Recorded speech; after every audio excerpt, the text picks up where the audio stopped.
নমস্কার বন্ধুরা, তোমরা কেমন আছো? আশা করি ভালোই আছো। মিষ্টু রান্নাঘরে তোমাদের স্বাগত জানিয়ে শুরু করছি আমার আজকের রেসিপি। আমার আজকের রেসিপি হলো বেলে মাছের ঝাল।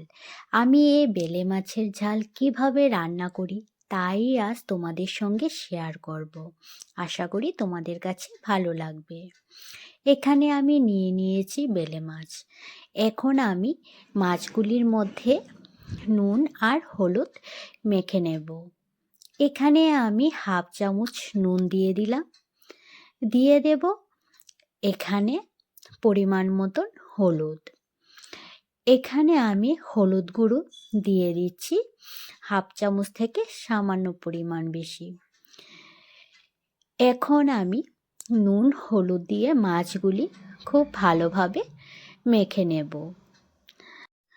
মাছগুলি নুন আর হলুদ দিয়ে ভালোভাবে মেখে নেব। মেখে নেওয়ার পর রান্নাটা বসিয়ে দেব। আমি যেভাবে বেলে মাছের ঝাল করছি এভাবে মাছটা রান্না করলে খেতে খুব অসাধারণ হয়। মাছগুলি আমি নুন হলুদ মাখা হয়ে গেছে। এদিকে মাছগুলি ভাজার জন্য গ্যাসে একটা কড়াই বসিয়ে দিয়ে দিলাম। দিয়ে দেব এখন আমি পরিমাণ মতন সর্ষের তেল। রান্নাটা আমি সর্ষের তেলই করব, এর জন্য পরিমাণ মতন সর্ষের তেল দিয়ে দিলাম। তেলটা গরম হয়ে যাওয়ার পর দিয়ে দেব সামান্য পরিমাণ নুন তেলের মধ্যে। তারপর হালকা নেড়েচেড়ে মাছগুলি ভেজে নেব। এই মাছ ভাজার সময় গরম তেলের মধ্যে সামান্য পরিমাণ নুন দিয়ে তারপর মাছগুলি ভাজলে মাছগুলি কড়ার মধ্যে লাগে না আর মাছগুলি উল্টাতে খুব সুবিধা হয়। ননস্টিকের কড়ার মধ্যে মাছ ভাজলে তো মাছ সহজেই উল্টানো যায়, কিন্তু সাধারণ কড়ার মধ্যে মাছগুলি ভাজার সময় তেলের মধ্যে সামান্য পরিমাণ নুন দিয়ে ভাজলে মাছগুলি উল্টাতে খুব সুবিধা হয়। খুব সহজে মাছগুলি উল্টানো যায় আর মাছগুলি ভাজাও খুব সুন্দর হয়। সবগুলি মাছ তেলের মধ্যে দেওয়ার পর এখন আমি একে একে সবগুলি মাছ এপিট ওপিট করে হালকা করে ভেজে নেব। মাছগুলি বেশি ভাজলে হবে না, হালকা করে ভেজে নেব, তাহলে মাছের স্বাদটা পাওয়া যাবে রান্নার পর। সবগুলি মাছ একসাথে ভাজা হবে না, এর জন্য কিছু মাছ আগে ভেজে তুলে নিচ্ছি। তারপর এই মাছগুলি তুলে নেওয়ার পর বাকি মাছগুলি ভাজার জন্য তেলের মধ্যে দিয়ে দেব। মাছগুলি ভাজা হয়ে গেছে, এখন আমি থালায় তুলে নিচ্ছি। এই তেলের মধ্যে এখন আমি বাকি মাছগুলি একে একে দিয়ে দিচ্ছি। এই মাছগুলিও আমি এপিট ওপিট উল্টে ভেজে নেব।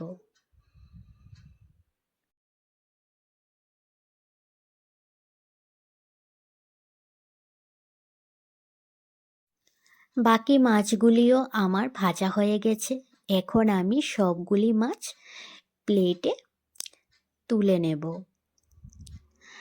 সবগুলি মাছ ভেজে নেওয়ার পর এখন এই মাছ ভাজার তেলের মধ্যে আরও কিছু পরিমাণ তেল দিয়ে দেব।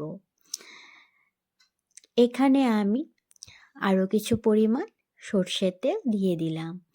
তেলটা গরম হয়ে যাওয়ার পর এখন আমি এর মধ্যে দিয়ে দেব পেঁয়াজ কুচি। এখানে আমি একটা বড় সাইজের পেঁয়াজ কুচি দিয়ে দিলাম। পেঁয়াজগুলি এখন আমি ভেজে নেব। পেঁয়াজগুলি যখন হালকা বাদামি রঙের হয়ে আসবে তখন বুঝে নিতে হবে যে পেঁয়াজগুলি ভাজা হয়ে গেছে।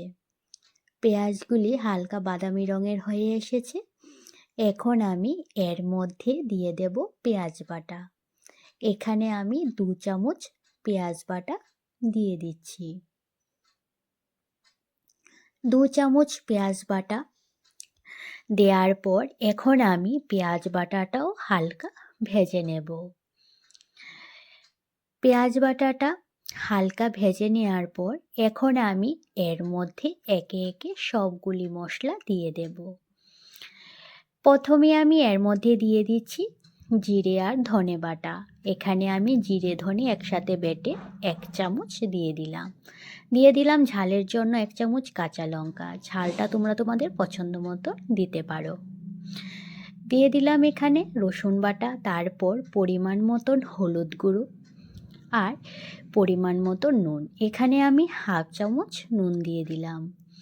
তারপর দিয়ে দেব কালারের জন্য কাশ্মীরি লঙ্কার গুঁড়ো। এখানে আমি 1/2 চামচ কাশ্মীরি লঙ্কার গুঁড়ো দিয়ে দিলাম। সবগুলি মশলা দেওয়ার পর এখন আমি সবগুলি মশলা কষিয়ে নেব। মশলাগুলি হালকা কষানো হয়ে যাওয়ার পর তারপর আমি এই মশলা কষানোর মধ্যে দিয়ে দেব টমেটো বাটা। এখানে আমি একটা ছোট সাইজের টমেটো বেটে নিয়েছি। এখন আমি এই টমেটো বাটাটা এই মশলাটার মধ্যে দিয়ে দিচ্ছি। তারপর বাটিটা ধুয়ে সামান্য পরিমাণ জল দিয়ে দিলাম। এখন মশলার সাথে টমেটো বাটাটা আরও কিছুক্ষণ কষিয়ে নেব।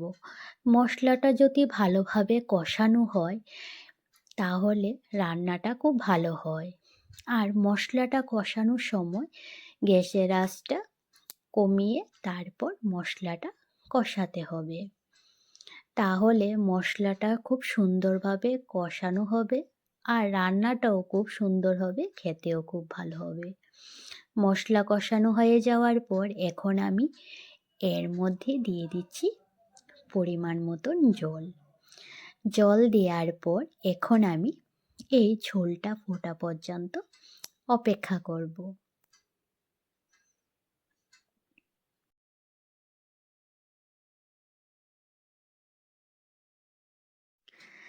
ঝোলটা ফুটে এসেছে।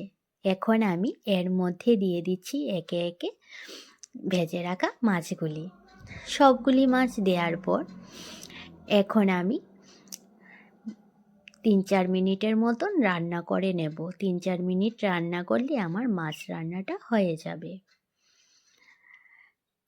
আমার এই রেসিপিটি তোমাদের কাছে কেমন লেগেছে তোমরা অবশ্যই জানাবে। আর ভালো লাগলে লাইক আর সাবস্ক্রাইব করে দিও। আমার ফেসবুক পেজ মিষ্টু রান্নাঘর, এই পেজটি ফলো করে দিও। ফেসবুক পেজের লিঙ্ক আমি ডেসক্রিপশানে দিয়ে দিয়েছি। মাছ রান্নাটা আমার হয়ে গেছে। এখন আমি নামানোর আগে মাছের মধ্যে দিয়ে দেব ধনেপাতা। ধনেপাতা দিয়ে তারপর আমি মাছটা নামিয়ে নেব। আমার এই রেসিপিটি যদি তোমাদের কাছে ভালো লেগে থাকে তাহলে বাড়িতে অবশ্যই এভাবে একবার রান্না করে খাবে। দেখবে খেতে খুব অসাধারণ হয়। মাছ রান্নাটা হয়ে গেছে। এখন আমি মাছ রান্নাটা প্লেটে নামিয়ে নিচ্ছি। আমার এই সম্পূর্ণ ভিডিওটা দেখার জন্য তোমাদের অসংখ্য ধন্যবাদ।